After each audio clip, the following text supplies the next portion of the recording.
Hey guys, welcome back to Tactical Misguided. I'm Patrick. And I'm Lobo. For today's episode, episode 18, we are going to be talking about two tank races. When hard with pain.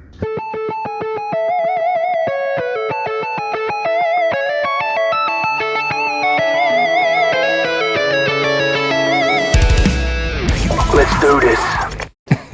So the way we did I'm doing Lafayette Poole, who was a an American tanker racer in World War II, and you're doing Michael Wittmann, who is a guy born in Bavaria, a Nazi tiger race. determine who goes first.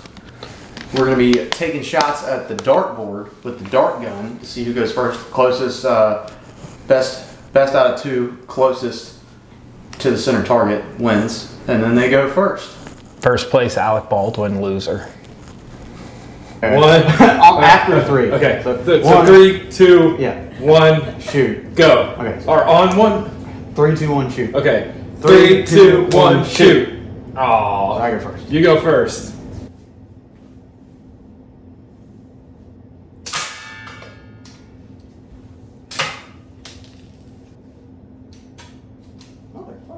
I swear we know what we're doing. Last shot to get closer. Hey, I don't know you, that's my purse.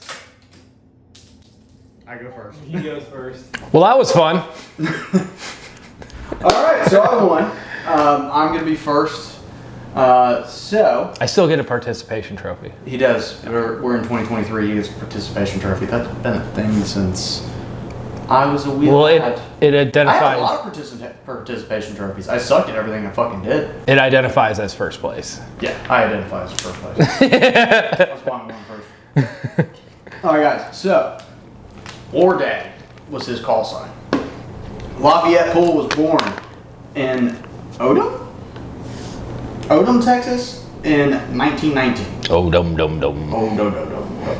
So, like I said, his call sign is War Daddy. Sorry, Brad Pitt. He's the real guy. You get a participation trophy as well. This man was the definition of the greatest generation. His exploits as an American tank crewman, platoon commander during World War II were nothing short of brutal and amazing. So, within his 81 days of fighting, he was credited with 12 confirmed tank kills, 258 total armored and self-propelled guns killed over 1,000 German soldiers, and then captured 250 of them for POWs. This man had definitely earned the real-life title of Tank Ace War Daddy. Again, sorry, Brad Pitt. Killed 1,000 Germans. That's a lot. A lot of dead Nazis. That's a lot of Panzers and fucking Tigers, too. I'm good with We've it. had this conversation before with how I felt about American armament, or armament during World War II anyways. Tigers, I'm not so sure about Panzers, but Tigers were definitely superior to a Sherman Oh yeah. by far. Oh yeah. Sherman, and that's only because we mass produced the fuck out of Shermans, so we had them by numbers, but our quality wasn't there. So they had the whole quality over quantity, we had the whole quantity over quality aspect during the whole war. They had the metric system, so fuck them. Fuck you if you use that. What the fuck is a kilometer? Alright, anyways, during his tours in Europe, he accomplished all of this within 3 different Sherman tanks. Again, saying a lot about the quality of a Sherman tank. The fact that he, within the 81 days that he was on tour, So he basically lost 2 Shermans. Oh, so and finished up with. he was in the tank got destroyed, and he's like, fuck it, I need a new ride. He did that twice? Yeah. So he went through 3 different Sherman tanks. Now, I don't know if they necessarily got destroyed or they played the fucking crew roulette thing, because I mean they did that with us all the time, like where you had this vehicle, right? Yeah. And you would make that vehicle your baby, and you would operate with that motherfucker, and then all of a sudden the crew roster changes, and now you're the crew chief of a different tank, different track, different whatever, and you have a different crew as well. So it could have been the same thing there. Not necessarily that they got destroyed, but But I mean, honestly, when we were researching this, especially for both sides of this going on, guys would get their tanks destroyed, and if they survived, they just went to another tank. I'm sorry, dude. Like, if you blow up my vehicle I'm in, and you're like, all right, yeah, well, fuck it, let's do it again. I'd be like, oh no, cool, dude, man. Like, I'm good. I'm out. I'm gonna take my one fucking hit here. God. But throwback to the fact that Sherman tanks were mass produced and not the most durable war machines, going against superior tanks across Norway and northern France. Chief Warrant Officer 2 Poole was able to lay waste to German tanks, trucks, artillery, and infantry with numbers that inspire young modern day tank crews across the DoD. Facts. Like that, like, aside from the fucking movie Fury, like, War Daddy was well fucking known within the armored community still 100 fucking years later. Like, whenever we would name our fucking tracks and shit, what do you think the number one fucking tank, or like, name that some doofus gave their fucking... I don't know what it's called. I just know the sound it makes when it pulls out of Afghanistan. What would they call it? War Daddy? Yeah. Because I know artillery would put Preston. like the artillery bubbas would always put like really fucked up shit on the side of theirs, like devil dick and shit like that on the side of the tubes. Is that like a tradition? I'm trying to reach you about your car's extended warranty. Yeah. Shit like that. Well, so like, you know, tankers have done that for a long time, where they put names on the side of the fucking tube of the gun. You have to. It's I like drawing a dick in a porta shitter. You have to. Loves cock. Wagner loves cock. He still does to this day. Nobody knows who Wagner is, but we all know he loves cock. He's infamous. But no, so blah blah blah. To date, there hasn't been an American tanker to accomplish the same results that he did. Granted, over the years, that was the biggest, like, mechanized on mechanized war that we've had. Vietnam wasn't the same because it was guerrilla warfare. Korea wasn't really the same because it was just a different time frame. It was a smaller battle, but a smaller war. Well, you get into like Iraq and Afghanistan, and then again we're against insurgents that are less capable than we are. Well, we have to look at the proliferation aspect too. So like when these massive tank battles were going on in World War II, especially with like Kursk, with the Soviets and the Germans, there are thousands of tanks. The only thing remotely close would have been the Israelis fighting the 6-Day War and then the Yom Kippur War. Well, as far as an American nation goes, that's why there hasn't been another American tank ace. And it's a testament to our armor, because like when the Gulf War went down, we had Humvees that were smoking. Humvees and like what was the other vehicle that were smoking those Iraqi tanks. Like it wasn't just tank on tank. Like we had mechanized units wiping out entire Iraqi brigades and shit. Oh yeah. Like, can you imagine if our Abrams went toe-to-toe with the fucking Russians? We'd fuck them up. Yeah. Especially now what we know about the T-14. Like, pistol whipping a blind kid. In the dark. In the dark. So, that was possibly, and this is just speculation on my part, War Daddy was possibly inspiration for Fury. I'd say so. For the story there. I mean, they had to make it cinematic in one way, which... they could have just done it the way that he did it in real life, and it would have been very cinematic because he killed a lot of fucking people. Yeah, you don't want to watch 2 hours of gay chicken and then fixing vehicles, because it would be 99% fucking off and then 1% sheer terror. Yeah. So, to get to the conclusion of Lafayette, his awards: Distinguished Service Cross, Silver Star, Legion of Merit, Purple Heart. American Good Conduct means he didn't get caught for 3 years. American Defense Service, American Campaign, European, African, Middle Eastern Campaign, World War II Victory, National Defense Service, the old Firewatch ribbon, French Legion of Honor, French, I cannot pronounce that. Croix de Guerre. What he said. Croix. Bronze St. George Award. Hell yeah. So this dude was stacked. After all of his exploits across the battle-torn European front, Lafayette survived the war and made it home, where he had 8 fucking kids and then passed away in 1991. survived the war and 8 kids. I'm not sure which one's more impressive. Dude. So that wraps it up for American tank ace, Lafayette. There wasn't, I couldn't really like dig too deep into like the different battles and stuff that he was in. But again, he spent 81 days for his fucking tour and accomplished all of that in 81 fucking days.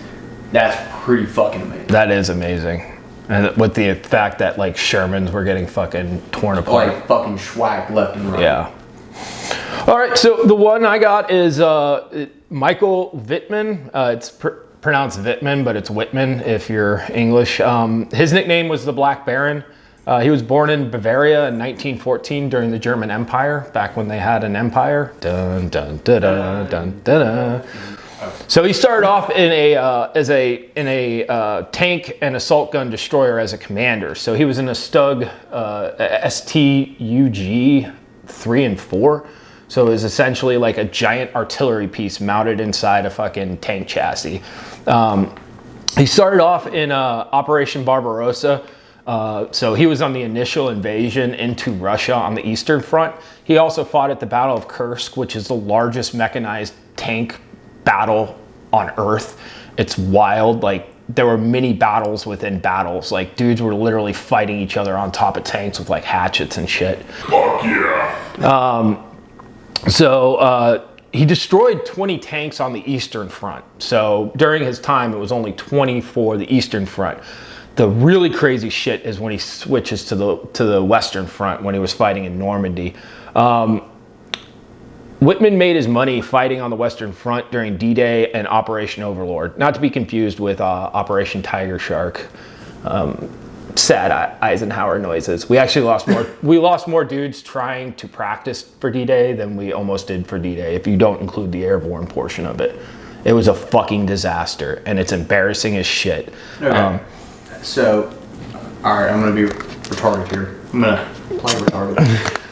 Operation Tiger Shark. What was that? Operation Tiger Shark was essentially a dry run of invading Normandy, but it was on the British coast, and they had their timing down wrong. They shelled their own troops on the fucking beaches. They also had multiple...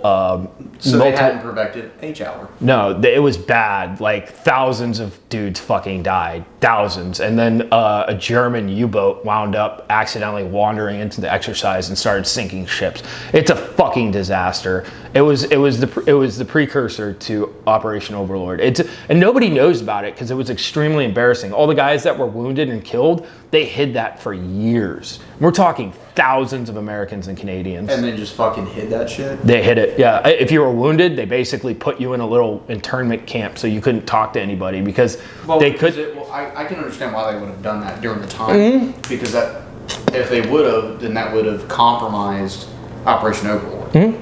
Had they talked about it. So, not for internment camps. Unless you're communist. Unless you're for Trans Vengeance Day.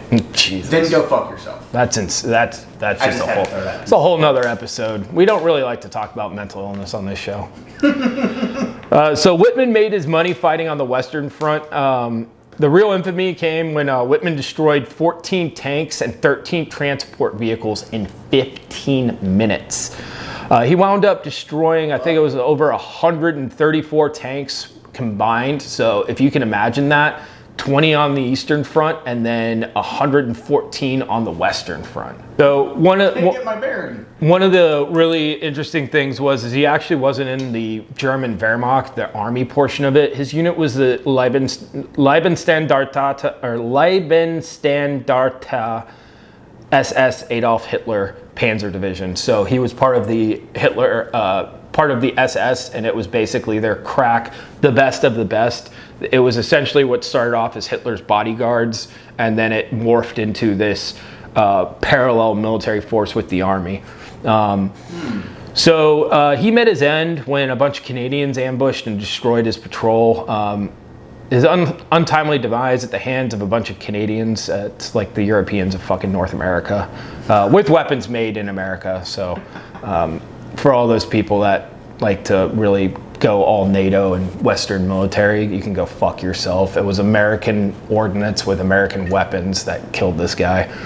And they would have lost the war without us anyway. They all would have. God for Big Daddy. With both of these guys, they utilized the OODA loop, which was the observe, orient, decide, and act matrix. And it was in different militaries and at different times. Even law enforcement has it, and then there are other agencies that use it too. Everybody uses a form of OODA loop. And it came down to like, I have my tank. I need to kind of figure out how I'm going to use it. When I see something, how am I going to engage it? When do I engage it? And then make a decisive action.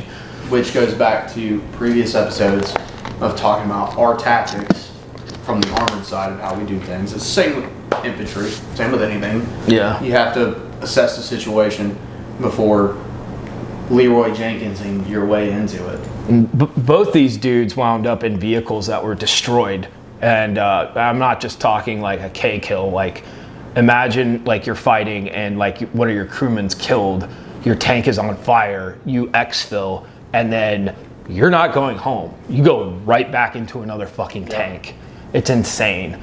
And you fucking get right the fuck back at it. And right now we're making recruiting commercials that are celebrating getting shit shoved up your ass. This is when men were men now. Now, like, tanks are important. I don't care what the Marine Corps says. Fucking Berger's a goddamn retard. Yeah, tanks. Armored vehicles, Yes. Armored warfare is still fucking relevant. And we're gonna find that out sooner than fucking later when shit hits the fan again. Well, and they need these fucking assets and they don't have them. Well, when the Marine Corps figures out that the Army's going to be going in first, if you don't have ass, you can't fucking be an expeditionary force in readiness. No, you can't. Yeah. And you can't be a 60-day self-sustaining MEU, because that's what the fucking MEU is based off of. Yeah. Is the fact that we can go in as American shock troops and we can fucking self-sustain for 60 days. You can't do that without armament. You can't do that with what Track's role played after landing on the beach. The whole fucking reason for that, land the beach, drop the fucking troops, and we push fucking forward with them inland as their fucking heavy guns. Their fucking base of fire. Yeah. Keep the fucking enemy's head down so they can fucking shoot, move, and communicate. Now what do we got? Ain't got that. There's just a lot of incompetent people at very high places of power in this administration that are just absolutely a fucking joke.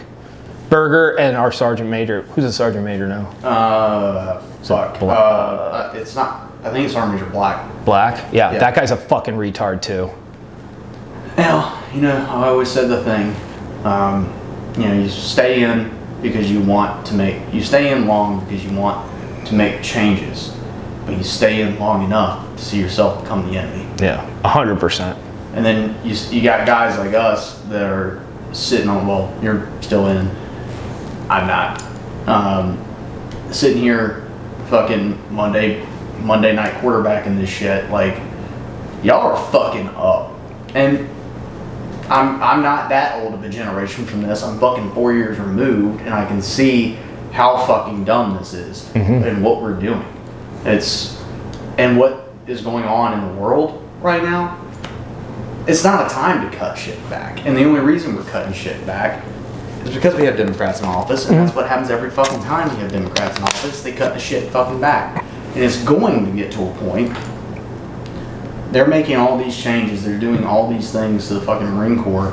We're gonna be up on the chopping block again. Probably. I'm not gonna lie, like, but it also goes back to, like, if you want to stay relevant, you have to be a competent force. And it sucks, but like eventually I think they're gonna fuck this up so bad that they're not gonna be the premier. Marine Corps will not be the premier 911 emergency response, expeditionary response. When we look at how the Army has really moved towards a brigade combat team model with airborne units, they just created a new airborne unit, the 11th Airborne, and their patch is really fucking cool. They're Arctic. They're an Arctic unit. Yeah, I've heard about Arctic Airborne. I'm all for. Weren't they were. Excuse me, because I just burped, and I'm pretty sure the mic picked Disgusting. that up. Disgusting piece of shit. I'm pretty sure I heard this back last year, because that was an old unit. They reactivated that unit. I think the takeaway we can get from this episode is like you can appreciate the competence, professionalism, and just straight up like badassery of individuals. I mean, we won, so fuck you. But like, it doesn't pay to be a Nazi, and like you're going to lose. Notice how my guy lived and made it to the war. My guy got This connected. guy didn't get so lucky. He did accomplish amazing feats with his job, But that's what it came down to. The dude was doing his job. And got connected to God's Wi-Fi real fucking fast. Yeah. But is that to say that he wasn't a fucking stellar fucking soldier or whatever they call the SS? Fuck the SS, but Yeah. I mean, like, he was stellar at what he fucking did. That's why we're talking about it. Yeah, we can appreciate that. There are throughout time there are units that are just terrible fucking units, like Wagner with the Russians right now. Those dudes are like a bunch of fucking mercenaries. Half of them are convicts and shit, and they're getting pushed to the front line. And there's a bunch of propaganda going on. Ooh, yeah, they had a Russian blogger / podcaster just got smoked by some chick. She brought in a fucking little statue. This dude was doing a little thing in a cafe, and I think it was St. Petersburg, and straight up fucking he got connected to God's Wi-Fi real fucking quick. He was a pro Russian podcast. Pro-Russian, well, not Russian, pro-Russian military, pro-war, pro-Kremlin. And he got fucking smoked. Like, his fat ass is laying on the ground covered in blood. Maybe he was one of the ones watching our podcast. So I'll know when I look at this month's analytics if the 4% Russian shit fell off, because that means he's not. The same way we saw the resistance in World War II assassinating high-level shitbag Nazis is what we're seeing now in Belarus and Russia. You have people that are looking and they're like, we're on the wrong side of history if we go along with this war. And they're not just being like, they're not just saying we won't participate or support it. They're actually taking an active role. There are thousands of Belarusians and Russians fighting for the Ukrainians against these fucking, they're basically commie Nazis at this point. Yeah. Yep. Yeah. Yep. And that's how you watch paint dry. All right. You got anything on this topic? Not real. I mean, there's a lot of people that will look at this and be like, I guess that's an achievement. They don't understand that every single day they're going out and they're fighting and vehicles are being destroyed. They don't understand. Right next to them. They don't and crews of like these people that you fucking like just fucking had MREs with or whatever, or C-rats back then. But you Or smoked. you wind up finishing this, surviving what could be like 1 in millions of odds, and you come back to the United States, you start a family, and then those shitbags wind up becoming fucking hippies. Yep. All these people that went out and killed these Nazis and fought for freedom so that you wouldn't have pieces of shit like Hitler and Stalin, like communists and Nazis in charge, and now you look around and they're literally in your colleges. It's insane to me. Well, they're teaching. Yeah. Yep. They're teaching the next generation at the colleges, and they're teaching them the wrong shit. 100%. Because now it's all about being politically correct, and I learned this being at UNCW, and a lot of my fellow students saw the disdain that I had first fucking hand when I would call these fucking professors out for this shit too. Anyways, Yeah, well, that's let's be honest. Professors are shitbags. Most of them are. You fucking went from college to college. You never contributed to anything in society. when you can't do, you teach. Well, I have teachers. I know some teachers at UNCW, and they're normal people. But the problem is those normal people are outweighed by all the fucking psychopaths. Well, then you have instances like one of our professors during that time when I was there. He was Republican, and it was known that he was Republican. There was a petition that went out to have him removed as a professor. It worked because they were calling him misogynistic, fucking like all this other shit, right? Had him removed, forced him to retire, and then he killed himself like a month or two later. But then you have all these fucking liberal ass fucking professors that scream their shit and teach their way to these 18-year-old kids that their mind is malleable as fuck. They're fresh off mommy's tit. They've never experienced life. This is the first time they're experiencing life, and they're getting their teachings from these fucking people. No, they're not reprimanded for teaching their beliefs, right? But the one guy that was Republican was reprimanded for teaching his beliefs. Now, I don't go either way. I do. I'm a libertarian. I lean more right. I am far from fucking left, but I'm not conservative by any of the means. But that being said, the fact that was a petri dish, like a perfect example of the fact that universities across the fucking nation lean left, and they teach the next generation that, and that's what they want. They don't want you to. They say they're open-minded. No, you're not, because you clearly you're not. I mean, I'm going massively off tangent here, but you mentioned universities. We picked a side, and we're on the side of what has made America successful and right and just in the world, versus on the side of logic. Yeah, logic, like science, reason. Like, you have a bunch of people that are now just running around talking about their feelings, and their feelings outweigh the Constitution. Like, if you do not know the Constitution, you need to at least read it. Read your Bill of Rights and understand why, at this point, millions of people have died to keep us free, to keep people like Nazis and communists the fuck out of here. Exactly. Like, it blows my mind. But when people are like, oh, I kind of just don't want to. No, fuck that. Stand up for what you fucking believe in. Don't let some other fucking asshole who has never worked in their life dictate what. Like, we volunteered to go into the military. We ruined our bodies.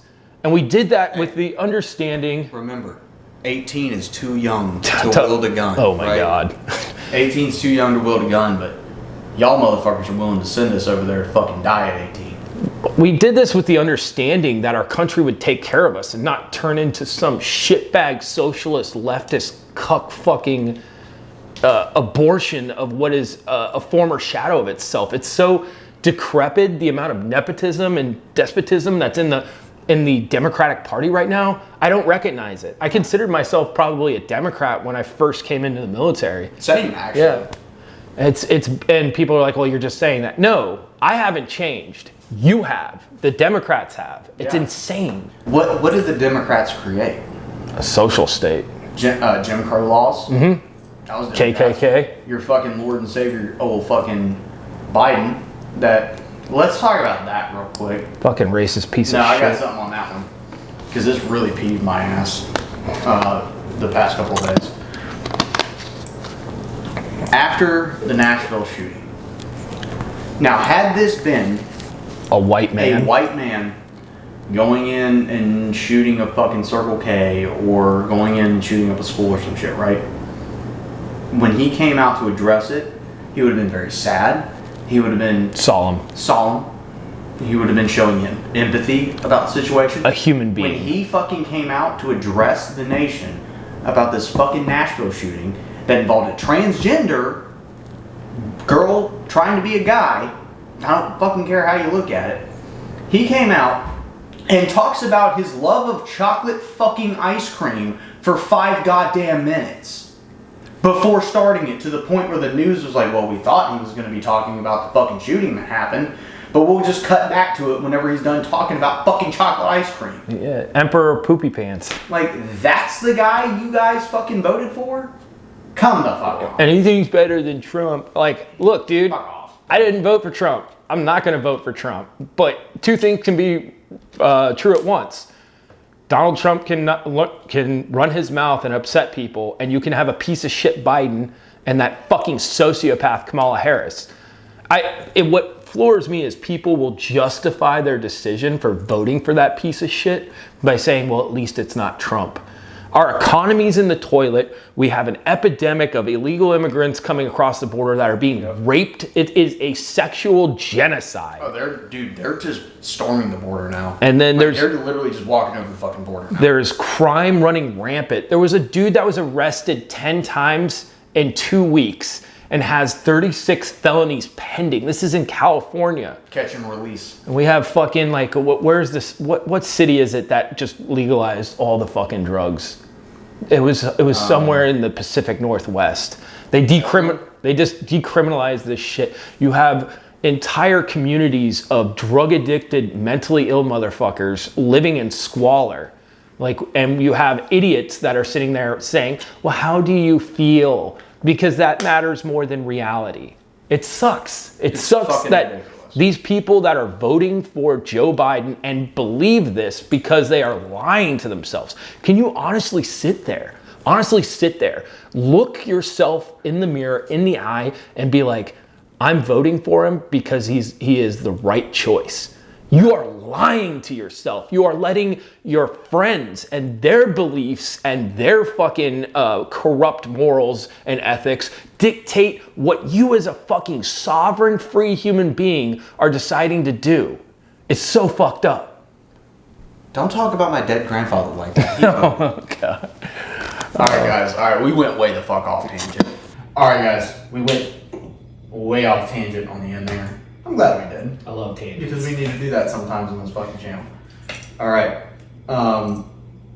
For the next episode, episode 19, we're going to be talking about Marsoc. What's the name of the episode? Tomorrow Will Be Different. I guarantee it will. It always is. Yeah. So, I mean, obviously, everybody knows that's the fucking, Raiders thing. Yeah. Tomorrow will be different. See it on billboards. Today, going no. down fucking 17. Today will be different. Does it say? No, it's tomorrow. Tomorrow will be different? It's tomorrow will be different. Today will be. I always wondered why. But we'll answer that on the next episode of why. But why it will be different. I'll bring in my little Raider creed. Yes. It was written by a general's wife. Do you have a Raider flag? I have a Raider flag. I'll bring. I have Raider that. flag? A frag. I have a. Don't bring that. I have. Oh shit. I have that, and I have a Scout Sniper flag. And we're gonna wave those at the start of the episode. Hell yeah. I have them right there. We also have a green screen now, so we're gonna start doing some shorts. Well, Pat has been full blast, full auto on stepping forward on the podcast. Everything here is pretty much out of his pocket. What we'll be looking to do is to try and offset the cost of running this podcast. We'll wind up making some shirts with some goofy sayings, maybe some shirts and hats, and stickers. But it's to offset the cost because all the lighting, the equipment, the batteries, the editing, all this stuff is literally out of Pat's pocket. He loses money on the podcast. It is. So we really appreciate everybody watching this. If you are, like and subscribe, share it on Instagram, share it on Facebook, share whatever you can. Just let people know about it and support your local fucking hooligans. You know, these giant podcasts have multi-million-dollar sponsors that tell them what to think and say. Exactly. We could say whatever the fuck we want. We're the fucking goons, boys. Banana hammock. I'm wearing one right now. All right, guys. Like I said, subscribe to the podcast. Leave fucking comments for us, especially leave comments for us about the shirts, about the logos and shit that you guys would see, because we're gonna do it based off the episode content. We're gonna put limited run shit out there. He's gonna design them because I'm not artistic in the fucking slightest. So I'm he's gonna be autistic. I'm autistic. He's artistic. Either way. All right, guys. Hope you enjoyed this episode. We will see you next time. With that, I'm Patrick. And I'm Lobo. Peace in the Middle East, bitches. The arsonist has oddly shaped feet. Unique New York.